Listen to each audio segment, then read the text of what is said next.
रोहिणी एकादशी निमित्त आज श्री संत गुरुबाबा समाधीचे अभिषेक व महापूजा झाली व आकर्षक फुलाची सजावट करण्यात आली। या एकादशीला लाखो भाविकांनी हजेरी लावून गुरुबाबांच्या समाधीचे दर्शन घेतले व यानंतर येणाऱ्या पुढच्या महिन्यात 4 तारखेला गुरुधोनी एकादशीला श्री संत गुरुबाबा यांचा 707वा समाधी सोहळा येणार आहे। कसा साजरा केला जातो? उत्साह साजरा केला जातो।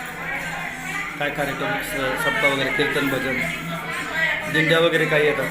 हो, दिंड्या, ग्रामप्रदक्षिण वगैरे, कालीची दशमी, एकादशी। काकाची पुण्यतिथी कधी असते? त्रयोदशी दिवशी।